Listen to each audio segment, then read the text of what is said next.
Olá a todos, a graça e a paz do Senhor Jesus.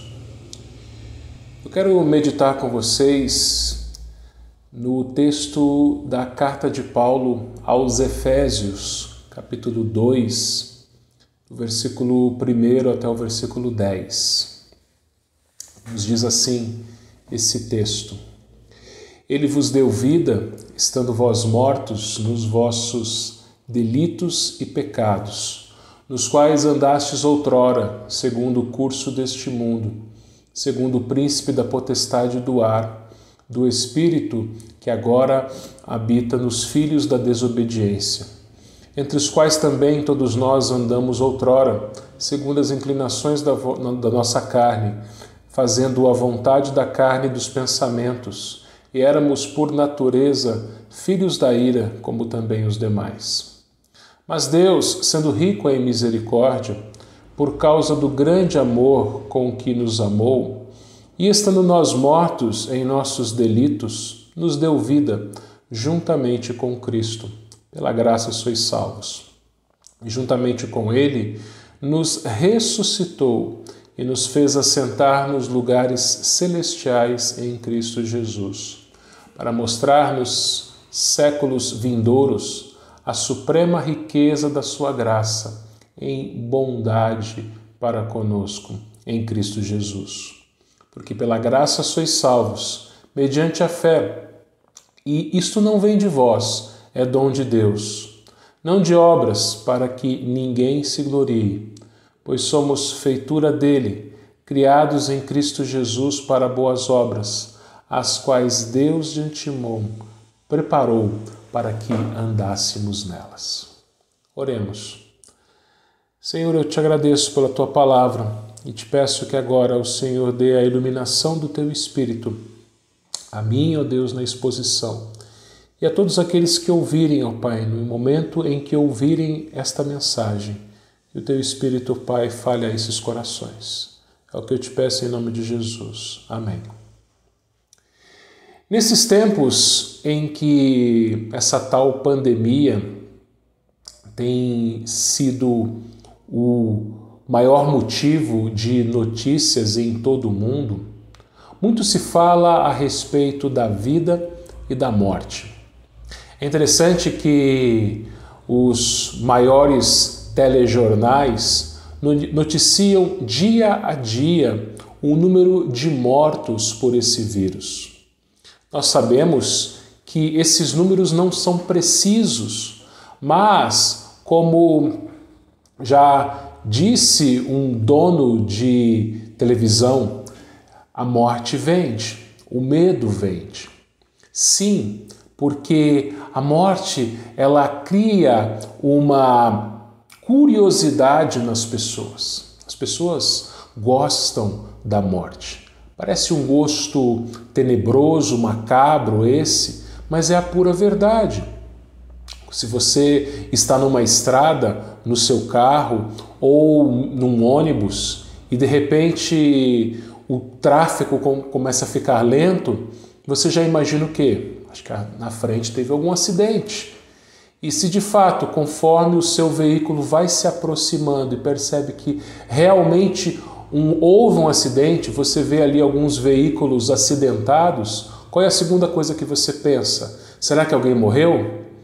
E quando você chega mais perto e você consegue ver alguma vítima fatal, você quer olhar, você quer ver sangue. Nós somos assim. Nós temos um horror e ao mesmo tempo um fascínio pela morte. E vejam, isso acontece porque nós não fomos criados para a morte, fomos criados para a vida, para uma vida eterna. No entanto, quando Deus criou o homem e a mulher e os colocou no jardim do Éden, Deus disse a eles que eles poderiam comer de todos os frutos de todas as árvores que haviam no jardim, com a exceção do fruto de uma árvore. A árvore que estava no meio do jardim, a árvore do conhecimento do bem e do mal. E Deus colocou uma consequência caso esta ordem fosse desobedecida. Ele disse que no dia em que o homem comesse daquela árvore, ele certamente morreria. O homem não sabia até então o que era a morte. O homem não tinha visto nenhum ser morrer. Mas quando o homem desobedeceu a Deus, ele então foi expulso do jardim e a morte ali aconteceu. A morte não significa, num primeiro momento, o final de uma existência, mas a morte significa uma separação. E quando o homem foi expulso do jardim, houve uma separação entre ele e Deus. Havia uma comunhão, uma harmonia, uma amizade entre Deus e o homem. E o pecado acabou com essa amizade, acabou com essa harmonia, acabou com essa comunhão. E o homem então se tornou um morto, espiritualmente morto. Isso a gente vê lá no texto de Gênesis capítulo 3. E quando nós chegamos no capítulo 4, nós vemos a morte do primeiro ser humano acontecendo. Nós vemos a primeira morte acontecendo ainda no capítulo 3, mas não de um ser humano. Deus, ele mata animais para que desses animais fossem tirados suas peles para cobrirem os corpos de Adão e de Eva. Mas no capítulo 4, o sangue do primeiro humano é derramado quando Abel é morto pelo seu irmão. E daí em diante, nós vemos a morte então acontecer frequentemente na vida das pessoas, em especial no capítulo 4, quando Lameque, um descendente de Caim, ele mata um homem, e no capítulo 5 nós vemos a descendência dos filhos de Deus também morrendo. Apesar daqueles homens terem tido vida longa, com vários séculos de vida, chegava um belo dia que eles morriam. Então vejam, a morte ela chega a todos, tanto a crentes como a ímpios, tanto aqueles que têm uma vida mais longa como aqueles que têm uma vida mais curta. Alguns morrem em alta velhice, outros morrem na sua juventude, mas todos morrem. E vejam, não é somente dessa morte física que estamos falando. Como eu disse, nesses dias dessa tal pandemia, é falado muitas e muitas vezes a respeito da morte do físico, da morte do corpo, do coração parar de bater. Só que não existe apenas essa morte. Nós não vivemos apenas nesse plano terreno, mas existe algo que vem depois, existe a eternidade. Isso televisão nenhuma vai te mostrar. Isso, jornal nenhum você vai encontrar uma reportagem falando. Mas, na Palavra de Deus, na Bíblia Sagrada, nós encontraremos a verdade que nos diz que os homens, eles nascem mortos. Eles estão mortos.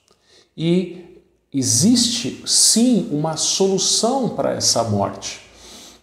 Em tempos em que muitos políticos fazem uma promoção pessoal com relação a vacinas, onde políticos saem até em capas de revista fazendo uma promoção pessoal, uma propaganda política a respeito da vacina, em tempos que políticos dizem por várias e várias vezes: nós salvamos vidas. Com toda a sua prepotência, com toda a sua arrogância, Deus nos mostra que só existe um Salvador. Só existe um Salvador que salva não somente a vida física, mas também a vida espiritual. Enquanto políticos que dizem serem salvadores de vida com suas vacinas, na verdade apenas prorrogam ou não, dada a baixa eficácia dessas vacinas, prorrogam ou não as vidas físicas dos moradores de um estado, de um município. Na verdade, o verdadeiro Salvador, ele não apenas dá mais algum tempo de vida física, mas ele dá uma vida eterna, tanto para o físico quanto para o espiritual. E é sobre isso que eu quero meditar com você nesse breve vídeo, nesse breve estudo bíblico, nessa breve exposição bíblica aqui no texto de Efésios, capítulo 2. E vejam que o texto começa nos dizendo o seguinte: Ele vos deu vida. Na verdade, a nossa tradução, no caso aqui eu uso a Almeida Revista e Atualizada, ela não está completamente fiel ao original grego, a língua original do Novo Testamento, a língua grega. No grego, nós não encontramos esse Ele vos deu vida, indo diretamente para essa parte seguinte: estando vós mortos nos vossos delitos e pecados. Então esse texto, em primeiro lugar, fala da situação da humanidade, uma situação de morte. Ele diz: estando vós mortos nos vossos delitos e pecados. Desde Adão, toda a humanidade está morta. Diz o texto bíblico lá em Romanos que o salário do pecado é a morte. Se há alguma coisa que nós merecemos, isso é a morte. Por quê? Porque Paulo também, lá escrevendo aos Romanos, vai dizer que todos pecaram e carecem da glória de Deus. Então vejam, todas as pessoas nesse mundo, com uma única exceção que foi Jesus Cristo, todas elas carregam a maldição de Adão. Todas elas são pecadoras, todas elas são geradas nos ventres de suas mães como pecadores. Somos todos pecadores, carregamos o pecado original de Adão e também cometemos os nossos próprios pecados pessoais durante a nossa vida. E por causa disso, nós estamos mortos. Essa é a condenação, essa é a consequência, essa é a maldição, a morte. Vamos pensar numa situação em que, nesses tempos em que estamos vivendo, uma pessoa ela é contaminada com esse vírus e a situação de saúde dela se agrava e ela é internada e médicos negam os medicamentos eficazes para o tratamento e ali aquela pessoa ela é condenada à morte. Muitos morreram dessa forma. Muitos foram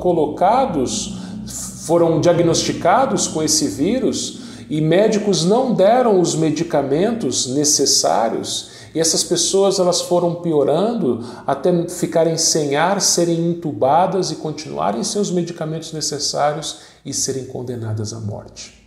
Porém, aqui o texto de Efésios nos mostra que a nossa morte é a morte em nossos delitos e pecados.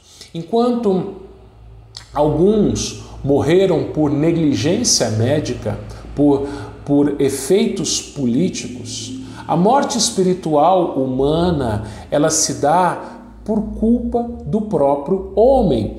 Nós estávamos mortos nos nossos delitos e pecados. Paulo aqui ele se refere primeiramente aos gentios, aqueles que não são judeus. Por isso que ele fala, vós estávamos mortos, vós estáveis mortos. No versículo 2, nos quais andastes outrora, segundo o curso deste mundo, segundo o príncipe da potestade do ar, do espírito que agora atua nos filhos da desobediência, entre os quais, versículo 3, todos nós andamos outrora segundo as inclinações da nossa carne, fazendo a vontade da carne, dos pensamentos, e éramos por natureza filhos da ira como também os demais. Então vamos ver algumas coisas nesses dois versículos, versículo 2 e versículo 3. Primeiro ele vai dizer, no versículo 1, primeiramente, ele vai dizer vocês, crentes da igreja de Éfeso, gentios, estavam mortos. Mas nós, os judeus, no versículo 3, nós também estávamos, nós também andamos outrora segundo as inclinações da nossa carne. Então veja que a morte, ela atinge o mundo todo, todas as nações. As igrejas no primeiro século eram formadas por crentes vindos do judaísmo que já conheciam Yahvé, o Deus do Antigo Testamento, e crentes vindo do paganismo que não conheciam a Deus. Eram pessoas de nações diferentes, de origens diferentes. Algumas conheciam a Deus, mas não com fé, era apenas uma religião passada de pai para filho, e outras haviam vindo do paganismo. É você imaginar que, da mesma forma como as nossas igrejas hoje. As nossas igrejas hoje têm pessoas que nasceram em lares cristãos, que foram ensinadas desde a infância sobre Deus, sobre Cristo, mas que somente mais tarde se converteram. E é formada também por pessoas provenientes de lares não cristãos, que depois também se converteram e assim foram para a igreja. Então Paulo está dizendo aqui que pessoas de todos os lugares, de todos os tipos, pessoas que nasceram na igreja e que não nasceram na igreja, todos estão mortos nos seus delitos e pecados.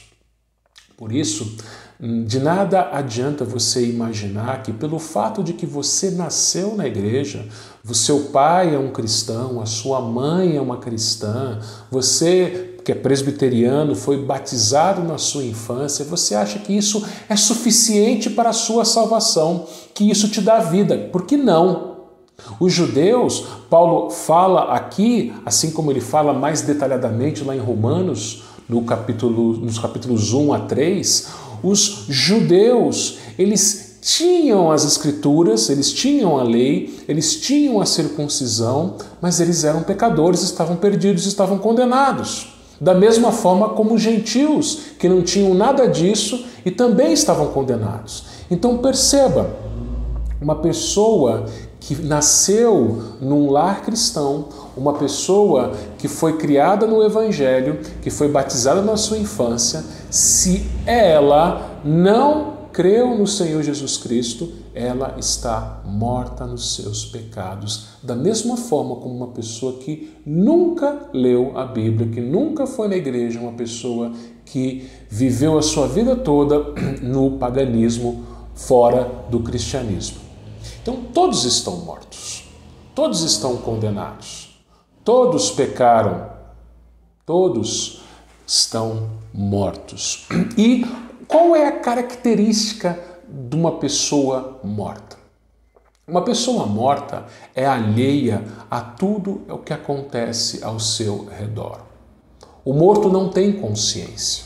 O morto não enxerga o que está acontecendo ao seu redor.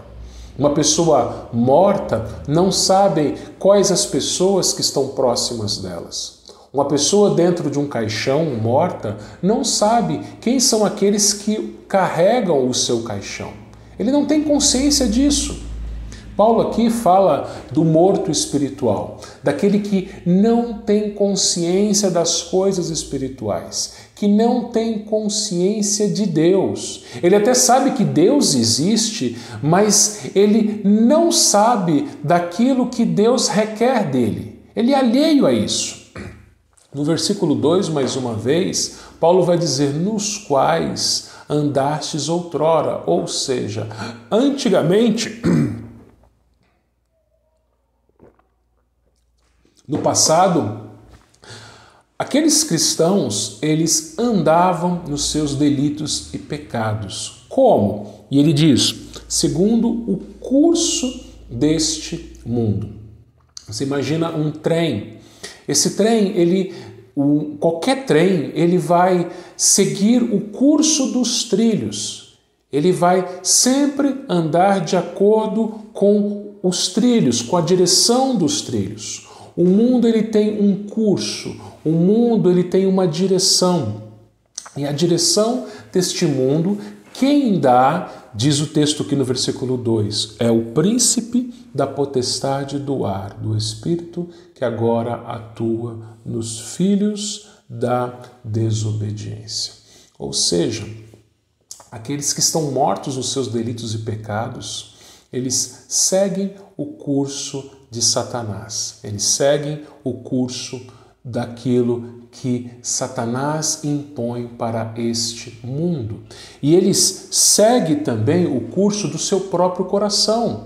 O versículo 3 vai dizer o seguinte: entre os quais também todos nós andamos outrora, segundo as inclinações da nossa carne.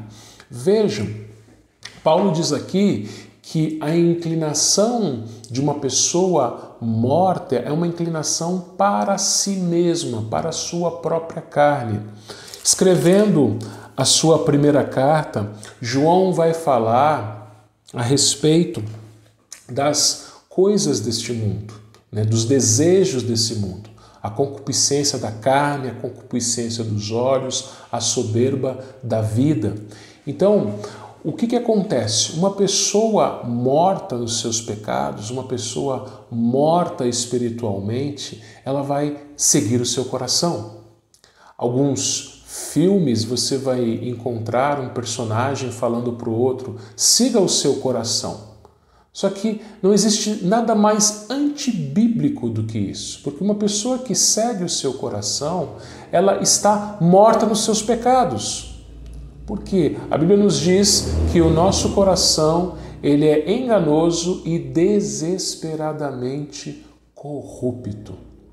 Então vejam, se o nosso coração é enganoso, se o nosso coração é corrupto, o nosso coração, ele sem Cristo, ele está morto. E nós vamos satisfazer os seus desejos. Ele diz aqui, segundo as inclinações da nossa carne, fazendo a vontade da carne e dos pensamentos. Uma pessoa morta nos seus pecados, ela faz as suas próprias vontades, os seus próprios desejos.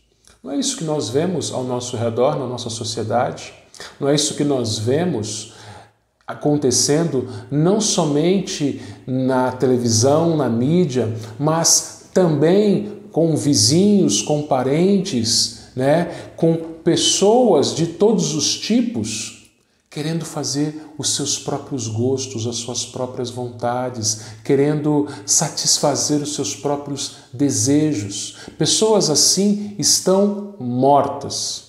Um morto espiritual, ele deseja apenas satisfazer o seu ego, o seu eu, a sua vontade.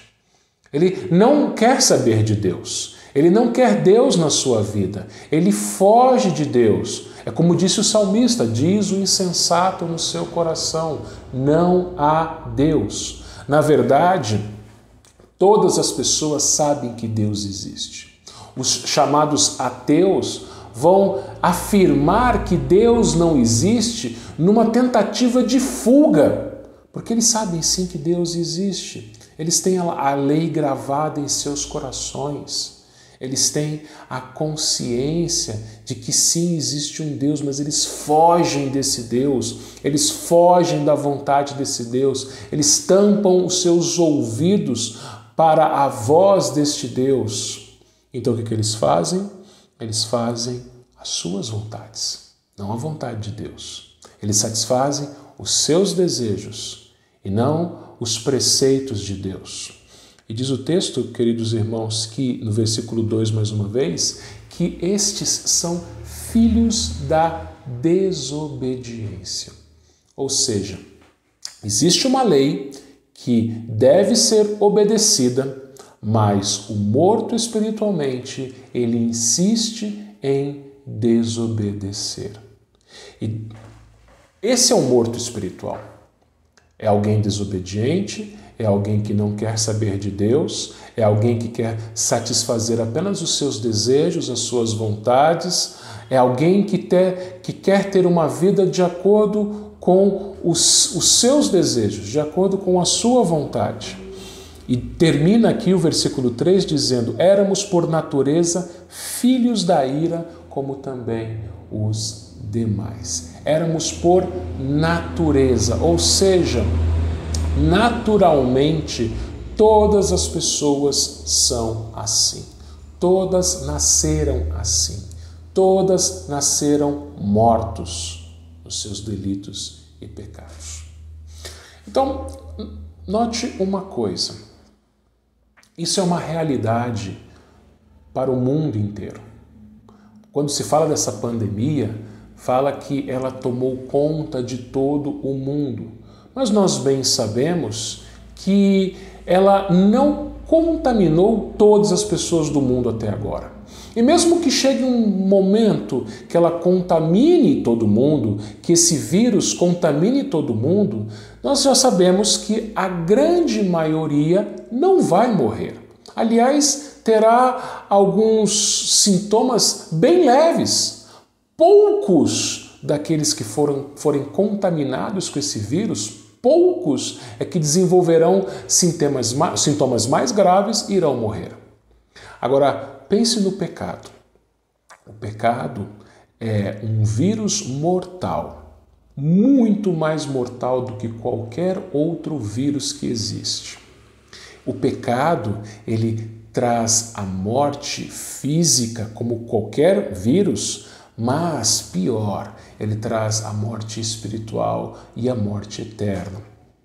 E o pecado, ele está presente em todas as pessoas, em toda a história. Claro, com exceção de uma pessoa, que é Jesus. Então, o pecado é muito pior do que o coronavírus, o pecado é muito pior do que qualquer outra doença, do que qualquer outra enfermidade. O pecado, ele está presente em todos os demais, em todos nós, em judeus e em gentios, em gente de todos os lugares, de todas as classes sociais, de todas as raças, de todas as nações. E o pecado caracteriza o seu portador como alguém que é desobediente à lei de Deus, como alguém que quer fazer a sua própria vontade.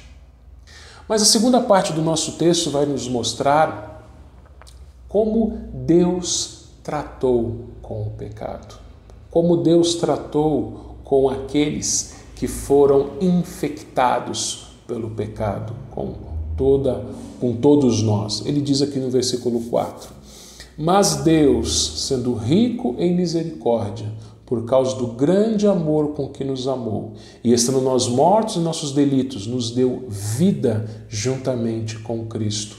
Pela graça sois salvos. Em segundo lugar, aqui nós vemos então qual foi a ação de Deus mediante o pecado. O homem pecou, o homem estava morto nos seus delitos e pecados. Mas o texto nos diz que Deus, ele foi rico em misericórdia. Isso significa que Deus não teve pouca misericórdia, mas teve muita. Riqueza aqui significa abundância, abundância de misericórdia. Deus, ele teve compaixão pelo miserável por causa do grande amor com que nos amou. Como que foi isso? Quando nós falamos de amor, o amor humano, ele é baseado na troca. Quando você ama uma pessoa, você ama essa pessoa por causa de algumas qualidades que ela tem. Então, por exemplo, se você pensar num casal de namorados, ou um casal de noivos, ou até mesmo casados, quando um homem diz para uma mulher, eu te amo, ele vai dizer aquilo porque ele vê qualidades nela que o atraem. Quando uma mulher diz para o seu marido, eu te amo, é por causa de qualidades que nesse homem que atraem essa mulher. Agora, quando Deus olhou para nós, o que ele viu de qualidade? O que Deus viu de bom em nós? O que Deus viu em nós digno para que fôssemos salvos por Ele? Paulo, aqui em Efésios, anteriormente, no capítulo 1, ele vai nos dizer que Deus, ele nos escolheu antes da fundação do mundo.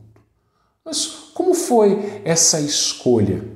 Se você vai comprar batatas, por exemplo, você não vai comprar batata murcha.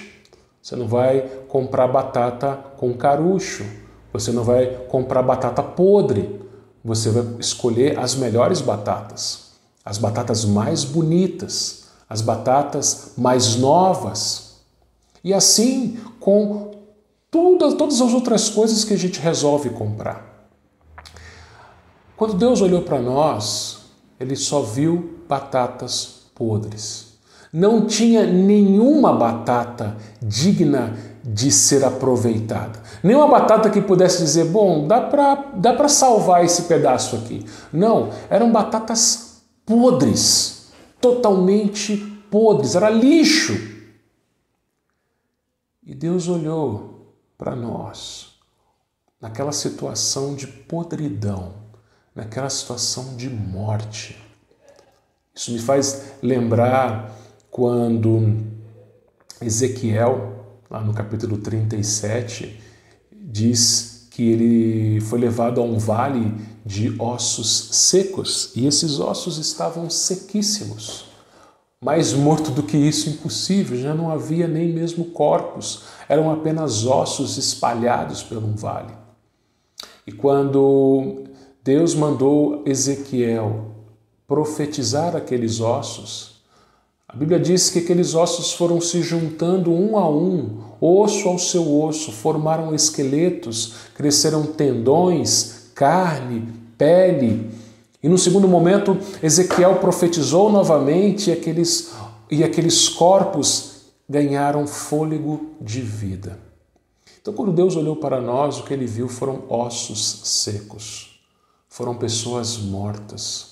Foram pessoas incapazes de responder ao seu chamado, incapazes de responder à sua palavra. Pessoas que estavam podres, putrefadas na morte. E Deus é diferente de nós quando Ele olha para morto. Como eu disse, você numa estrada, se você se depara com um acidente, a maioria das pessoas, a grande maioria das pessoas vai ficar curiosa para querer ver a vítima fatal ali, querer ver sangue. Algumas vão virar o rosto, mas a maioria vai querer ver. É um espetáculo. Assim como Cristo na cruz foi um espetáculo para as pessoas. Não, Deus não trata a morte como um espetáculo.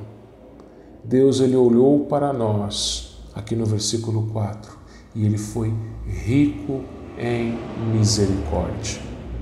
Ele teve compaixão por seres deploráveis, miseráveis, ou, como dizem, por tranqueiras. Nós não somos nada. E Deus olhou para nós, diz aqui no versículo 4, e nos amou com um grande amor. Não o amor humano baseado na troca.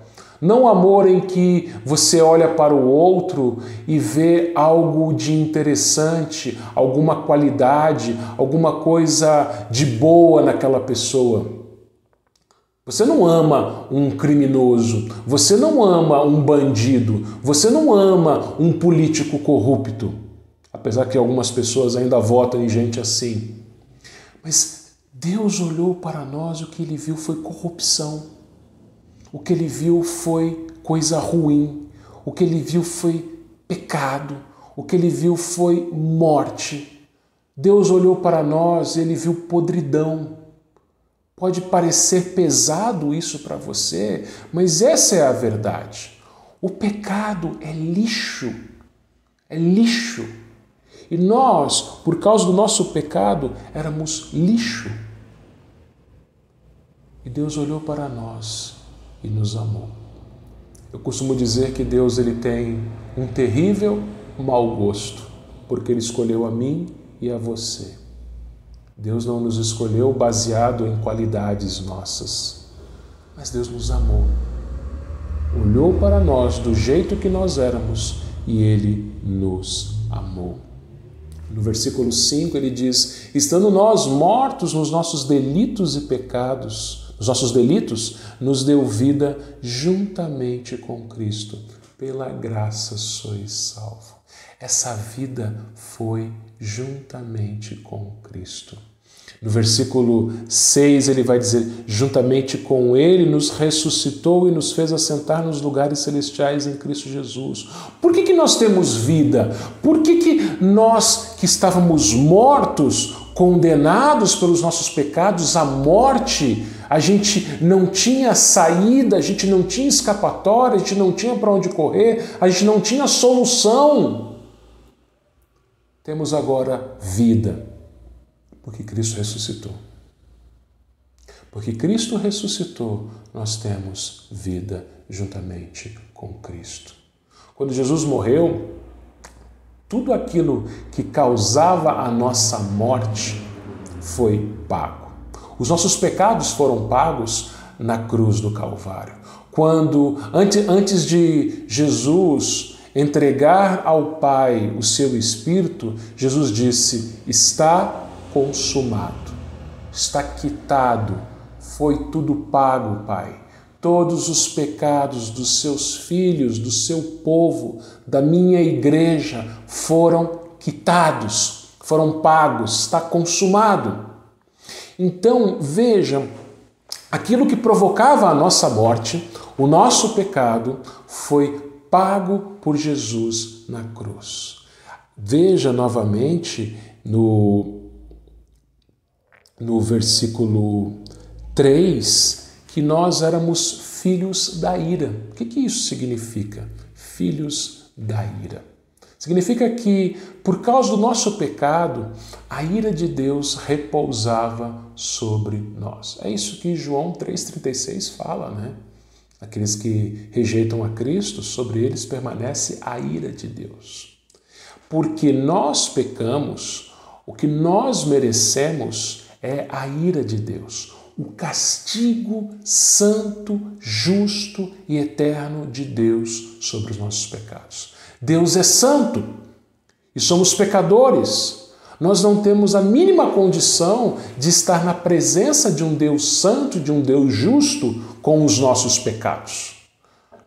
Ninguém pode se apresentar diante de Deus e permanecer sem a sua justa ira. É você imaginar um criminoso condenado livremente andando no meio de juízes. Pode até parecer cômico que isso infelizmente tenha acontecido em nosso país, mas não com Deus.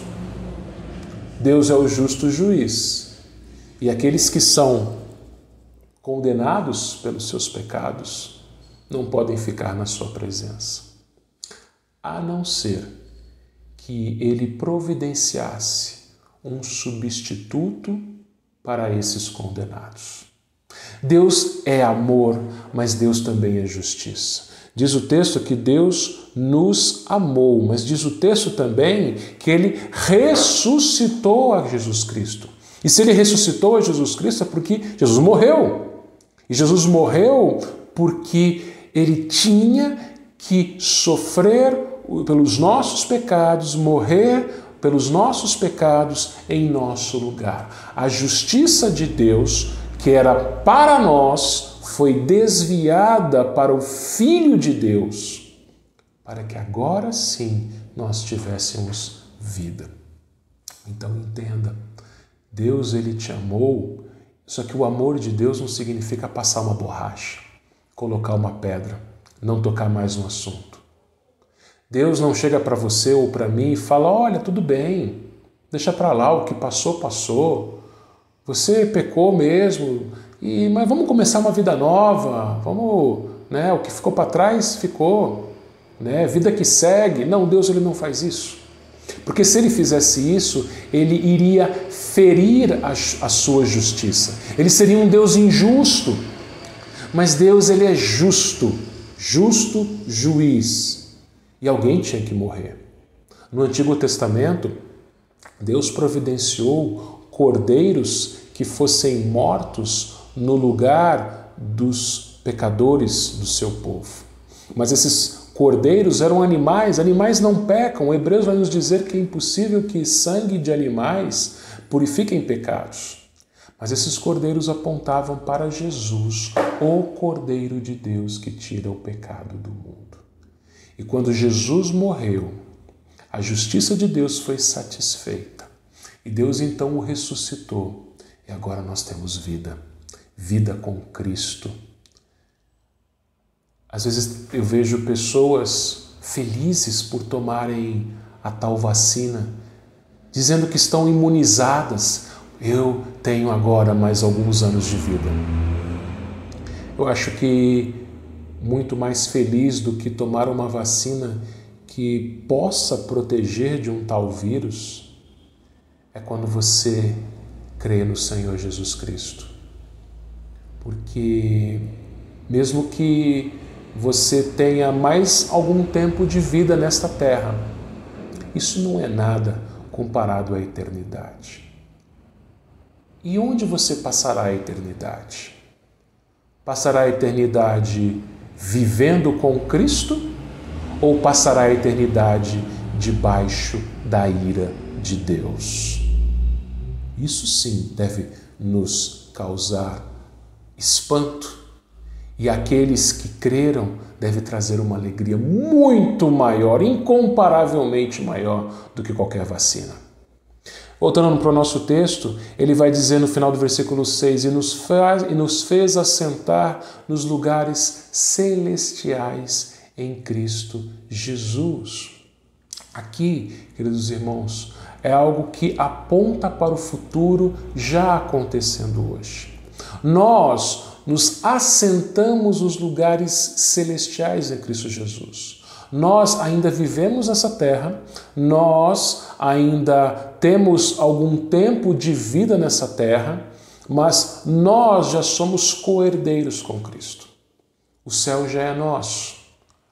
A habitação celestial já é nossa, nós estaremos com Ele nos céus. O nosso lugar já está garantido. Por isso que ele fala, nos fez assentar nos lugares celestiais em Cristo Jesus. O nosso lugar no céu já está garantido, não por nós mesmos, mas ele vai dizer pela graça, que é o que eu vou falar daqui a pouco. No versículo 7, para mostrar nos séculos vindouros a suprema riqueza da sua graça em bondade para conosco em Cristo Jesus. E esses séculos vindouros nós podemos entender de duas formas. Primeiro, na história humana. Por toda a história, nós vemos esse amor de Deus se manifestar por gerações e gerações, onde pessoas são alcançadas pela graça de Deus. Da mesma forma como todos pecaram, desde Adão até a última pessoa que for gerada neste mundo, por todas as gerações, nós temos pessoas que foram alcançadas por esta graça. Mas séculos vindouros aqui também pode significar por toda a eternidade. Por toda a eternidade, Deus, ele demonstra a suprema riqueza da sua graça. Eu creio, meus irmãos, que quando nós estivermos no novo céu e nova terra, por toda a eternidade, nós vamos olhar para aquilo tudo e vamos apenas reconhecer que a nossa vida eterna, a nossa salvação se deu apenas pela graça. Que é o que diz a última parte desse texto, do versículo 8 até o versículo 10, quando ele diz: porque pela graça sois salvos, mediante a fé. Isto não vem de vós, é dom de Deus. Então, veja o que ele fala aqui. Ele repete, nós fomos salvos pela graça. Graça, um favor imerecido. A graça não é mérito. A graça não é salário.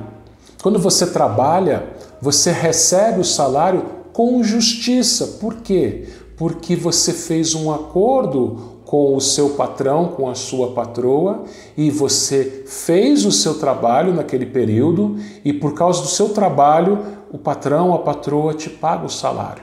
Você merece o salário. Quando você recebe o seu salário, você merece, porque você fez o seu trabalho. Agora, o que nós merecemos? Qual é o nosso trabalho? Qual é a obra humana sem Cristo. A obra humana sem Cristo resume-se ao pecado. E o salário do pecado é a morte.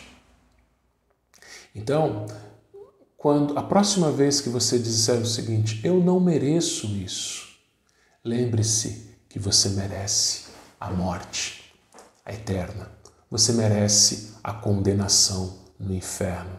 Você merece receber a ira de Deus sobre você por toda a eternidade. É isso que você merece, é isso que eu mereço, é isso que toda a humanidade merece. Se Deus não tivesse enviado Jesus para morrer na cruz, se Deus tivesse criado este mundo, a humanidade, para toda ela ser condenada, Deus continuaria sendo justo, Deus continuaria sendo bom.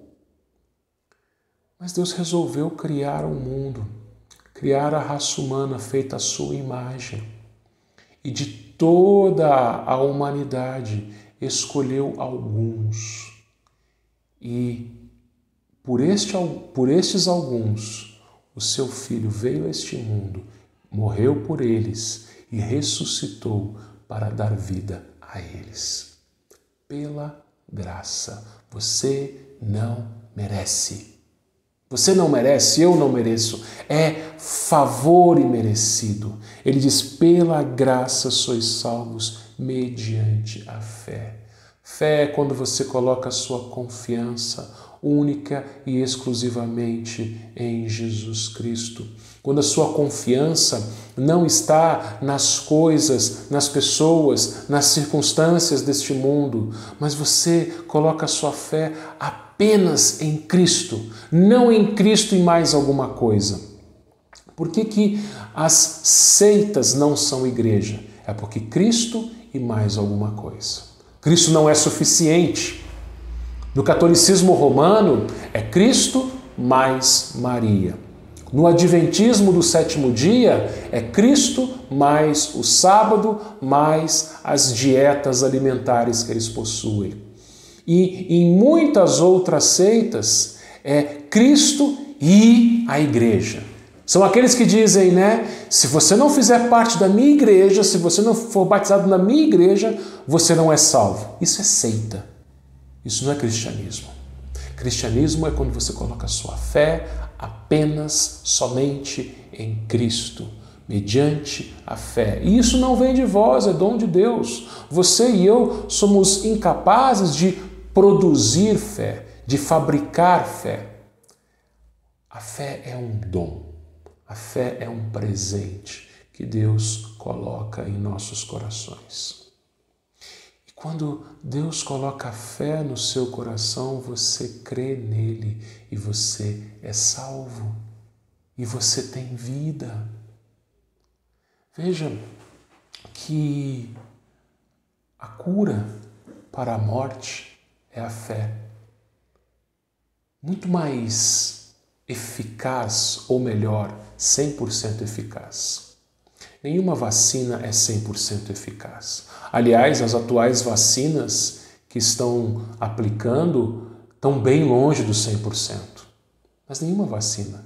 A mais eficaz vacina que existe vai ser 99%, talvez. Agora veja, a fé que não foi produzida por nós, ela é dom de Deus, é um presente de Deus. Ela é eficaz porque ela nos dá a salvação. Porque essa fé é em Cristo, é na obra de Cristo, é na pessoa de Cristo. Quando você olha para si mesmo, você não encontra nada de bom. Quando você olha para as suas obras, você não encontra nada de bom. Por isso que ele diz no versículo 9, não de obras, para que ninguém se glorie. Você e eu nunca iremos bater no peito e dizer, Deus, eu mereço estar no céu. Deus, eu fiz por merecer. Deus, olhe aí o meu relatório, olhe o meu livro e veja tudo o que eu fiz. Eu mereço, eu fiz por merecer. Não. Quando Deus ele olha para nós, ele olha para o relatório que Cristo deu para ele. Quando Cristo ressuscitou e ascendeu aos céus, ele voltou para o céu vencedor. Ele se assentou à direita de Deus, vencedor. É ele quem merece. A glória é dele, o mérito é dele. E é isso que nós vamos fazer por toda a eternidade, dar glória a ele. O mérito é dele. Nós só recebemos a misericórdia e a graça. Mas enquanto a eternidade não chega, nós vemos para que nós fomos salvos. No versículo 10, pois somos feitura dele, criados em Cristo Jesus para boas obras, as quais Deus de antemão preparou para que andássemos nelas. Enquanto a eternidade não chega, a eternidade em que eu e você vamos glorificar ao Senhor por toda a eternidade, nós o glorificamos aqui nesta vida através das obras que Deus preparou para nós. Você foi salvo não para ficar dentro de casa fechado. Você foi salvo não para apenas ir no domingo na igreja quando ela se abre. Mas você foi salvo para dia a dia, no seu trabalho, nos seus estudos, nos seus relacionamentos, na sua família, no meio dos seus vizinhos, você dar um testemunho através das suas obras de que você pertence a Deus. Jesus ele disse que quando nós somos luz do mundo, os homens eles olham para as nossas boas obras e glorificam ao Pai que está nos céus. Então vejam, fomos salvos para dar testemunho de Deus, através das nossas palavras, mas também através das nossas obras. Fomos salvos para andarmos nas obras de Deus, para fazermos a vontade de Deus. Veja a diferença. O morto espiritual faz a sua própria vontade, faz os seus próprios desejos, ele segue o seu coração. O vivo, ele faz as obras de Deus, ele segue a vontade de Deus, ele obedece à lei de Deus, ele segue o coração de Deus. Eu encerro dizendo o seguinte, que você não deve temer a morte física. A morte espiritual, sim. Jesus ele disse para nós não temermos aqueles que matam o corpo, mas devemos temer aquele que é capaz de matar o corpo e lançar a sua alma na morte. Então, saiba o seguinte, uma hora você vai morrer. Motivo pode ser qualquer um. Pode ser que você viva um tempo mais longo ou um tempo mais curto, mas uma hora você vai morrer. Agora, saiba o seguinte, para o cristão a morte não é o fim. O cristão sabe que ele estará nos lugares celestiais com Cristo. O cristão sabe que ele tem vida com Cristo. Ele estava morto, ele era um condenado, ele era um pecador miserável, mas agora ele tem vida com Cristo. Para que você tenha vida com Cristo, é necessário que você creia no Senhor Jesus. É necessário que você se arrependa dos seus pecados. Saiba que ele morreu pelo seu povo, ele morreu por pecadores. Ele se fez maldito por pecadores. Então você que é um pecador que ainda vive longe de Cristo, ouça a sua voz, confesse o seu pecado, creia nele, para que assim você receba a vida em abundância. Que Deus os abençoe.